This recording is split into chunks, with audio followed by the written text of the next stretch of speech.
Hello everyone, I am Nikita Gupta and we have started Unit First Chapter Size Reduction, जिसके अंदर हमने कहा कि साइज रिडक्शन एक ऐसा प्रोसेस है जिसके थ्रू जो लार्ज पार्टिकल्स होते हैं उनको हम स्मॉल साइज़ के पार्टिकल्स में कन्वर्ट करते हैं। ये स्मॉल साइज़ के पार्टिकल्स कोर्स भी हो सकते हैं और फाइन भी हो सकते हैं। इसके अंदर हम अभी तक इंट्रोडक्शन देख चुके हैं साइज रिडक्शन का। देन हमने साइज रिडक्शन के applications, objective, laws governing size reduction and mechanism of size reduction को स्टडी किया। देन हमने फैक्टर्स अफेक्टिंग साइज रिडक्शन को स्टडी किया। फिर हमने स्टार्ट किया साइज रिडक्शन करने वाली मशीन्स और मील्स के बारे में स्टडी। तो इसके अंदर हमने फर्स्ट मील हैमर मिल को कंप्लीट किया है और अब हम second mill that is ball mill को स्टडी करने वाले हैं। सो लेट्स स्टार्ट कि क्या है बॉल मिल, कैसे ये फंक्शन करती है, किस प्रिंसिपल पे बेस होती है, इसकी कंस्ट्रक्शन कैसे होती है, कैसे वर्क करती है, ये कौन कौन से सब टाइप्स होते हैं बॉल मिल्स के, क्या क्या वेरिएशन किए जाते हैं बॉल मिल के मशीन के अंदर और डिफरेंट टाइप्स बनाए जाते हैं। देन बॉल मिल के एडवांटेजेस एंड डिसएडवांटेजेस और एप्लीकेशंस को स्टडी करेंगे। सो सबसे पहले आता है बॉल मिल का इंट्रोडक्शन।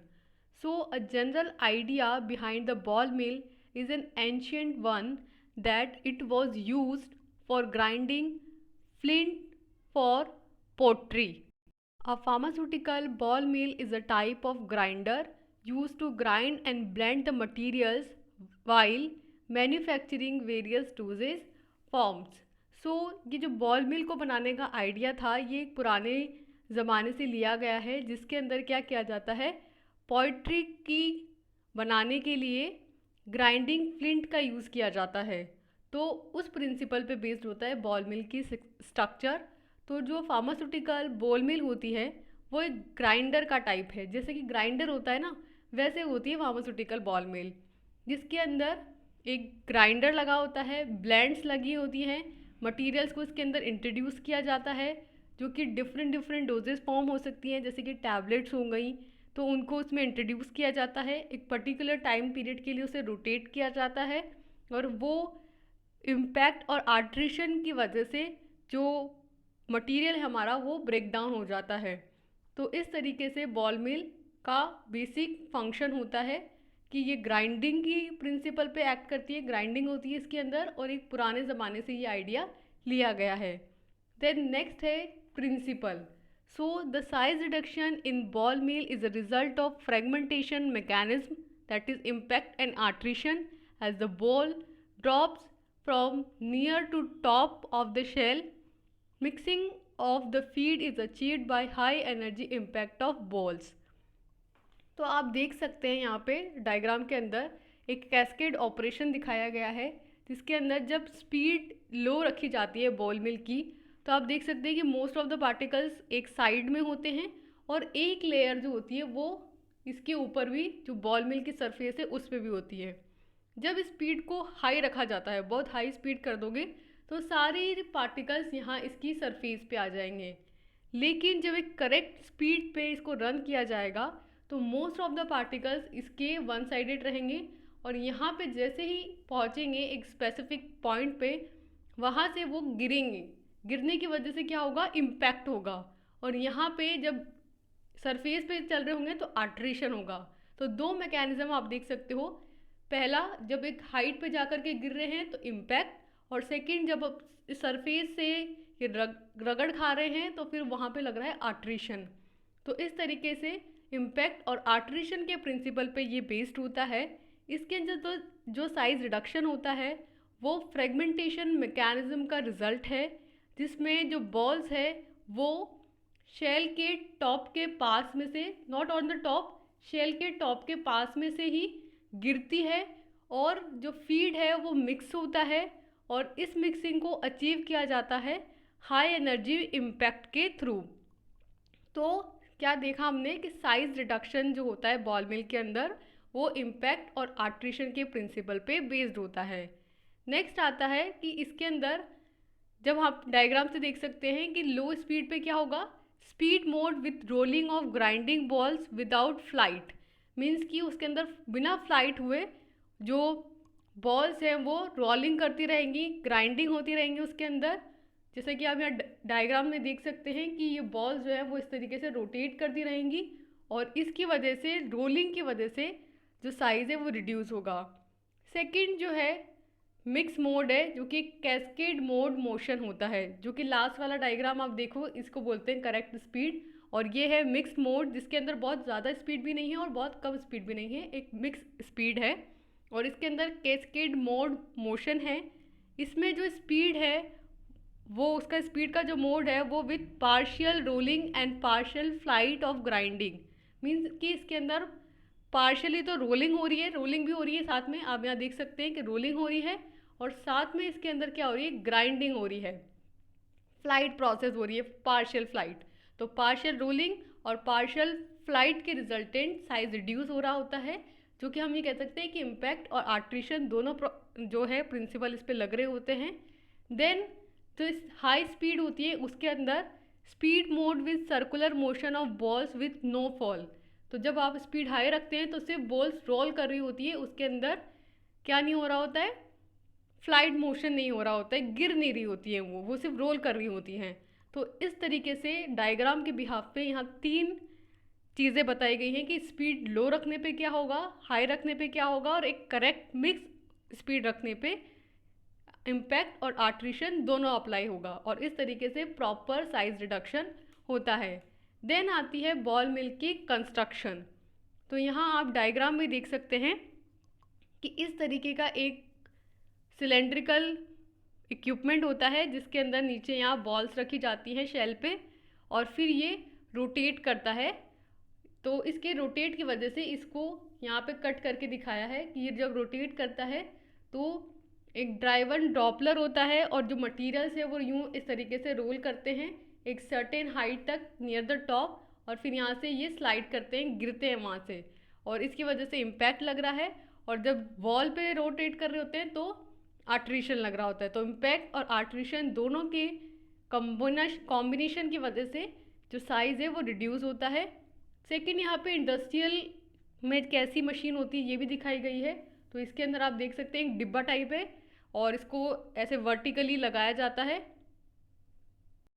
सॉरी हॉरिजॉन्टली लगाया जाता है, और ये फिर मूव करती है हॉरिजॉन्टल डायरेक्शन के अंदर ही, और इसकी वजह से इस पर जब इम्पैक्ट और आर्ट्रीशन का लग रहा होता है तो साइज रिड्यूस होगा। So the basic parts of ball mill are shell, ball and motor.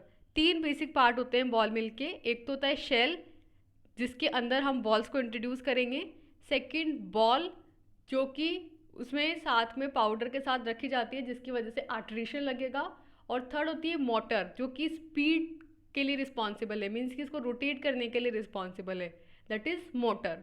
So figure 2.4, a ball mill is also known as pebble mill और टम्बलिंग मिल। तो इस बॉल मिल को पेबल मिल भी बोलते हैं और टम्बलिंग मिल भी बोलते हैं, क्योंकि इसके अंदर पेबल्स इंट्रोड्यूस किए जाते हैं। जो हम कह रहे हैं ना बॉल्स इंट्रोड्यूस कर रहे हैं, तो वो बॉल्स क्या है, बेसिकली पेबल्स है, पत्थर है। So it consist of a hollow cylindrical shell or drum containing balls mounted on a metallic frame such that it can be related along its longitudinal axis. So जो ball मिल है उसके अंदर एक hollow cylinder shell होता है, एक drum होता है, और उसके अंदर बॉल्स लगी होती हैं, और ये जो बॉल्स हैं ये मेटालिक फ्रेम में इस तरीके से लगी होती है कि इसे आप रिलेट कर सकते हैं लॉन्गिट्यूडनल एक्सिस के अंदर। और फिर ये जो लगी हुई है ये रोटेट करेगी और अपना साइज रिड्यूस करेगी पार्टिकल्स का। देन आते हैं इसमें फैक्टर्स जो कि अफेक्ट करते हैं बॉल मिल की एफिशिएंसी को। सो नेक्स्ट है factors affecting efficiency of ball mill. So the degree of milling in a ball mill is influenced by first, residence time of the material in the ball chamber. Second, the size and density and number of the balls. Then third, the nature or hardness of the ball and material to be grinded. Fourth, the feed rate and feed level in the vessels. And last, rotation speed of the cylinder. कौन कौन से factors हैं जो ball मिल की efficiency को determine करते हैं। जो बॉल मिल है उसके अंदर जो माइलिंग प्रोसेस हो रही है उसकी डिग्री मीन्स कि कितना साइज रिड्यूस होगा पार्टिकल्स का, ये इन्फ्लुएंस किया जाता है पहला रेसिडेंस टाइम्स पे, कि कितनी देर तक जो मटेरियल है वो चैम्बर के अंदर है। इस चीज़ पे जितना ज़्यादा टाइम तक रहेगा, जितनी ज़्यादा देर रोटेट करेगा, उतना ही ज़्यादा जो पार्टिकल साइज है वो रिड्यूस होगा। तो फर्स्ट जो फैक्टर है वो है रेसिडेंस टाइम। सेकंड है साइज डेंसिटी, मीन्स कि जो बॉल्स हैं जो हम इंट्रोड्यूस कर रहे हैं पेबल्स के फॉर्म में, उनकी कितनी साइज़ है, उसकी डेंसिटी कितनी है, कितने नंबर आप इंट्रोड्यूस कर रहे हो। तो इस चीज़ पे भी डिपेंड करती है माइलिंग की डिग्री, क्योंकि अगर आप ज़्यादा बॉल्स इंट्रोड्यूस करोगे तो ज़्यादा आट्रीशन होगा और ज़्यादा जल्दी जो है साइज़ रिड्यूस हो जाएगा। सेकंड, अगर उसका साइज़ बहुत ज़्यादा बड़ा है तो पार्टिकल्स जो हैं वो उसके अंदर बीच में आके दब के जल्दी से उसमें छोटे हो जाएंगे। जबकि अगर छोटा साइज़ के पेबल्स हैं तो उनको टाइम लगेगा, लेकिन बहुत ज़्यादा भी नहीं होना चाहिए बड़े पार्टिकल्स और बहुत ज़्यादा छोटे भी नहीं होना चाहिए। तो जो साइज़ है बॉल्स की, वो साइज़ बॉल्स की डेंसिटी और बॉल्स का नंबर जो है वो डिग्री ऑफ माइलिंग को इन्फ्लुएंस करता है।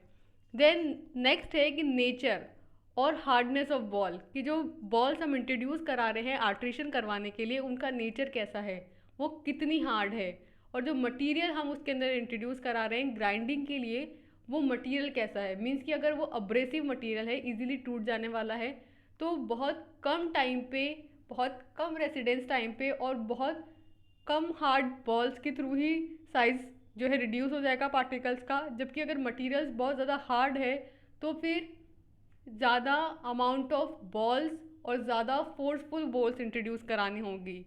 देन आता है फीड रेट, तो आप कितना अमाउंट जो है मटेरियल का वो इंट्रोड्यूस करा रहे हो, कितना भर रहे हो उस बॉल मिल को, उसकी वेसल को, ये भी इम्पॉर्टेंट है। मीन्स कि आपको बहुत ज़्यादा भी नहीं भर देना है, क्योंकि अगर ज़्यादा भर दोगे तो प्रॉपरली वो रोटेट नहीं हो पाएगा।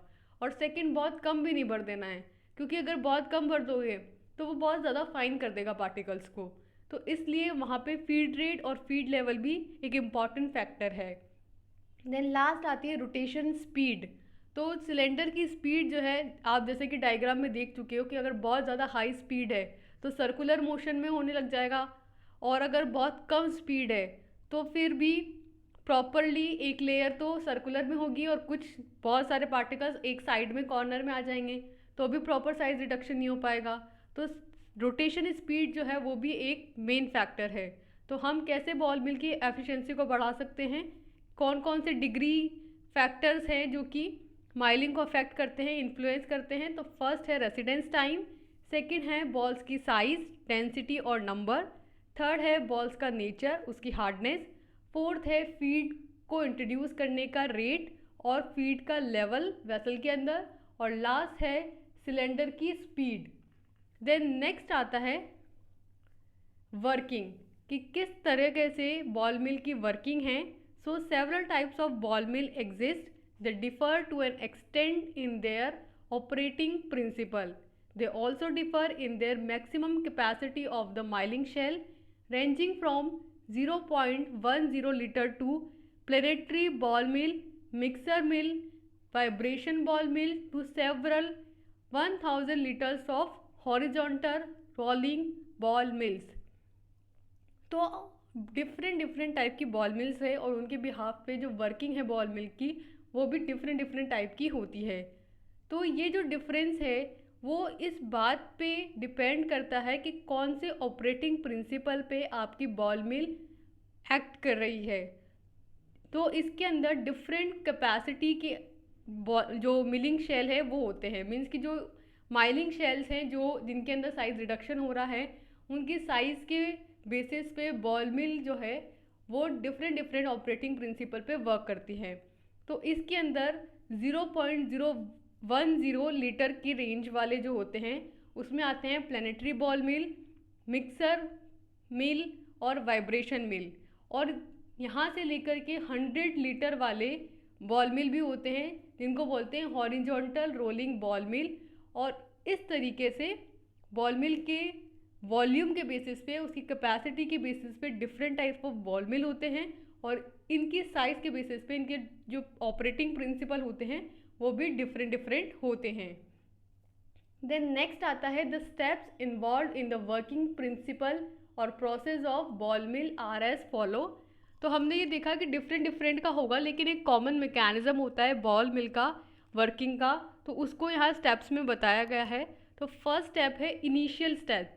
जो फर्स्ट स्टेज आएगी इनिशियल स्टेज, जिसमें क्या होता है, the particles powder are get flattened by the collision of balls, it changes in the shape of individual particles or cluster of particles being impacted repeatedly by the milling balls with high kinetic energy।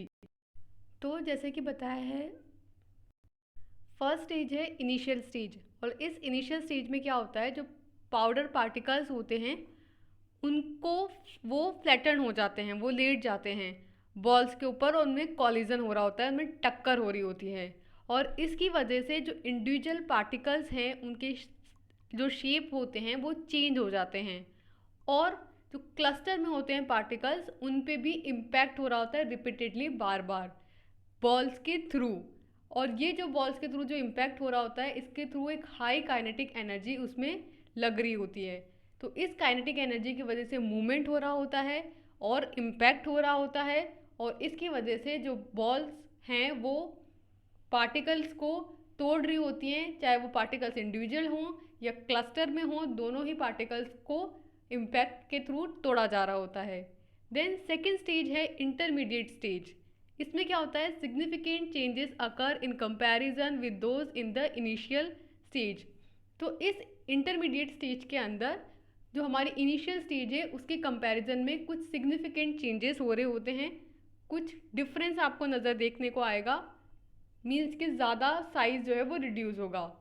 Then third step आता है final stage. So reduction in the particle size take place. इसमें जो final particle size जो है उसका reduce होता है।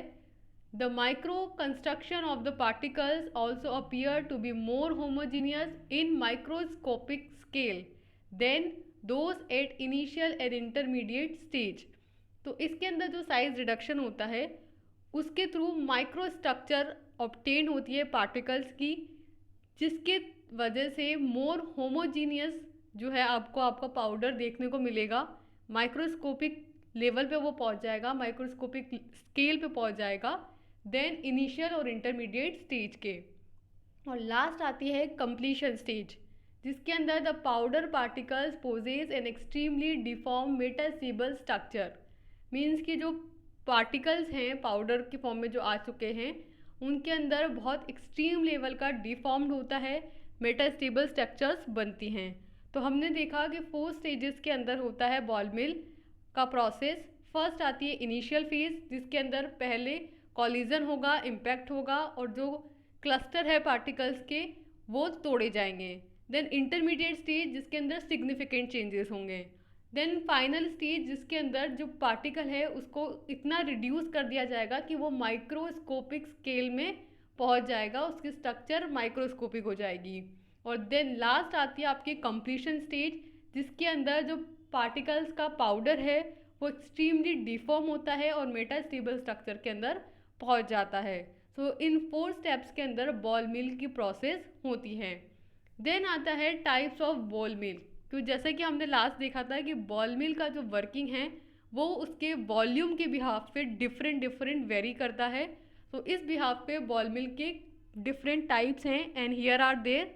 सो there are various types of ball mill use for different applications amongst which first two are commonly used in pharmaceutical practice, and these include pebble ball mill, vibrating ball mill, drum ball mill, jet mills, beat mills and horizontal rotatory ball mills।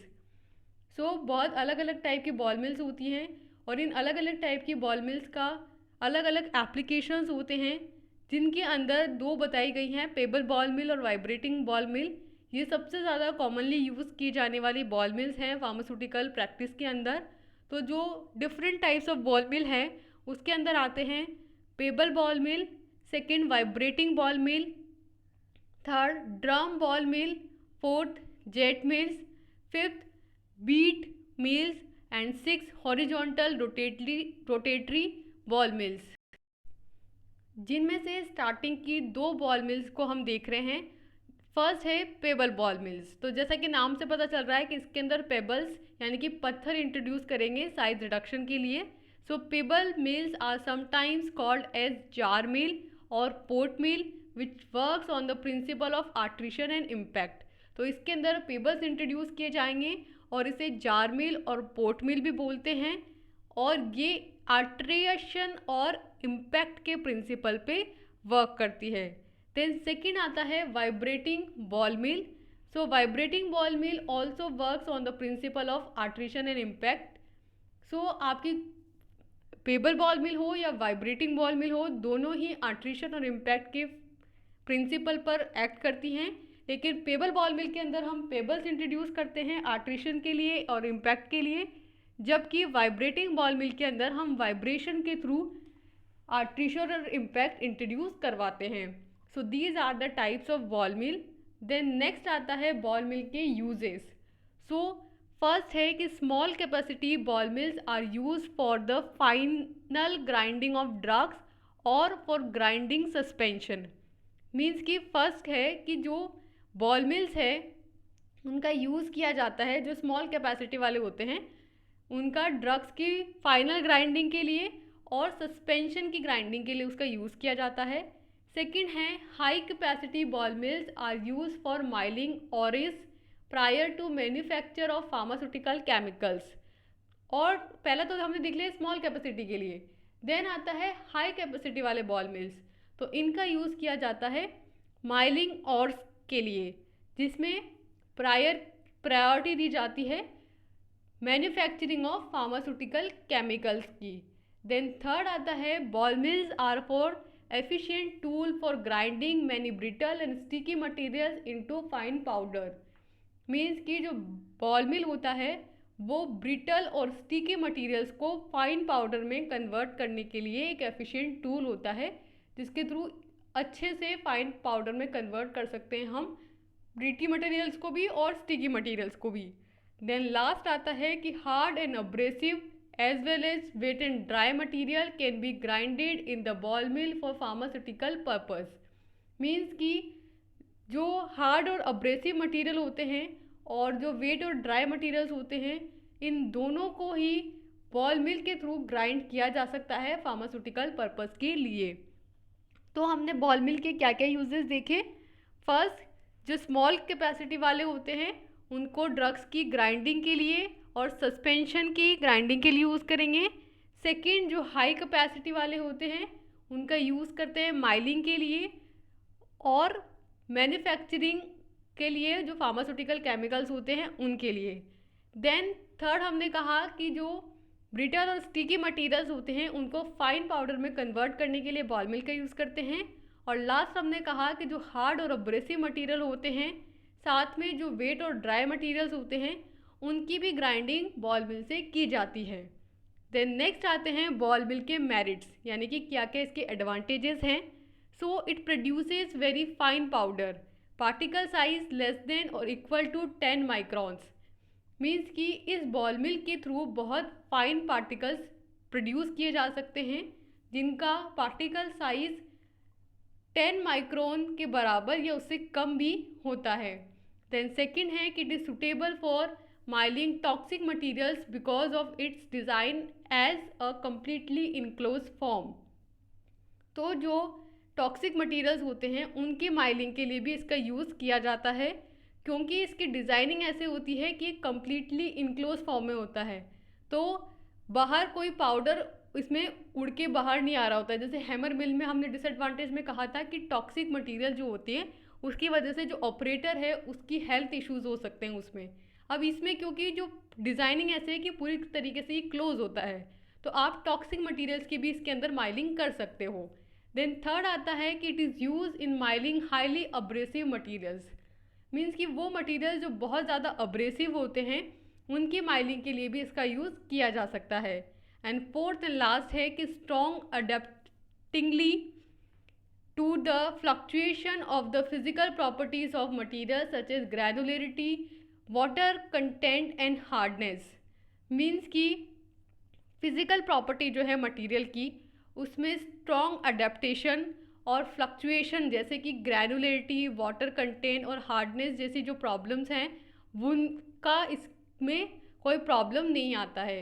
Means कि हमने क्या क्या merits देखे ball mill के, कि पहला तो बहुत फाइन पाउडर प्रोड्यूस करेगा, सेकंड टॉक्सिक मटेरियल्स की भी माइलिंग कर सकते हैं, थर्ड हाईली अब्रेसिव मटेरियल्स की माइलिंग कर सकते हैं, और फोर्थ फिजिकल प्रॉपर्टीज़ की वजह से जो फ्लक्चुएशन आ रहे थे अदर मशीन्स में वो इसमें नहीं आता है, उसके लिए ये स्ट्रांगली अडेप्टेबिलिटी इसके अंदर होती है, जैसे कि ग्रैनुलरिटी हो गई, वाटर कंटेंट हो गया और हार्डनेस हो गई। देन आते हैं बॉल मिल के डीमेरिट्स। सो इसके अंदर फर्स्ट पॉइंट है कि the contamination of the product में occur as the result of wear and tear of balls and partially from casing. Means कि क्योंकि इसके अंदर हम बॉल्स इंट्रोड्यूस कराते हैं तो बॉल्स के इम्पैक्ट की वजह से और जो केसिंग है उसके भी वियर एंड टीयर की वजह से जो प्रोडक्ट है उसके कंटामिनेशन के चांसेस इसके अंदर होते हैं। देन सेकंड है कि high machine noise level specially if the hollow cylinder mode of metal but much less if rubber is use. Means कि अगर आप मेटल का सिलेंडर यूज़ करते हैं इसके अंदर तो फिर नॉइज़ का लेवल बहुत ज़्यादा होता है, बहुत शोर करती है मशीन। जबकि रबड़ का अगर आप यूज़ करेंगे इसके अंदर सिलेंडर तो कंपैरेटिवली मेटल के कम आवाज़ आएगी, लेकिन फिर भी ये एक नॉइजी मशीन होती है। देन थर्ड है कि it has relatively long milling time due to low rotatory speed and thus have low working efficiency. Means कि ये जो मशीन है इसको रिलेटिवली लॉन्ग टाइम के लिए यूज़ करना पड़ता है क्योंकि इसकी जो स्पीड होती है रोटेशन की वो कम होती है, और इस तरीके से हम कह सकते हैं इसकी वर्किंग एफिशिएंसी इसकी कम होने की वजह से इसको लॉन्ग टाइम तक हमें यूज़ करना पड़ता है और लॉन्ग टाइम तक इसके नॉइज़ को सुनना पड़ता है। सो ये इसका डिसएडवांटेज है। नेक्स्ट एंड लास्ट है कि it has difficult to clean the machine after use. Means कि इसको साफ़ करना जो है वो भी एक मुश्किल काम है। तो इसके साथ क्या क्या डिसएडवांटेज देखे हमने, पहला कि कंटामिनेशन, दूसरा नॉइज़ प्रोड्यूस करती है, थर्ड टाइम जो है माइलिंग में वो ज़्यादा लेती है, और फोर्थ इसको क्लीन करना डिफ़िकल्ट होता है। तो यहाँ हमने कंप्लीट किया है हमारा बॉल मिल, जिसके अंदर हमने फर्स्टली बॉल मिल का इंट्रोडक्शन देखा, देन बॉल मिल का प्रिंसिपल देखा कि ये आर्ट्रीशन और इम्पैक्ट के प्रिंसिपल पे वर्क करती है, देन हमने इसकी कंस्ट्रक्शन देखी और इसकी वर्किंग देखी।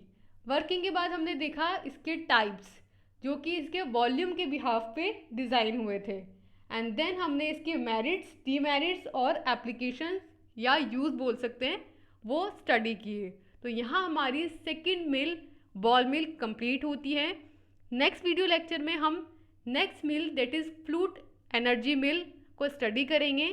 सो for now thank you and all the best.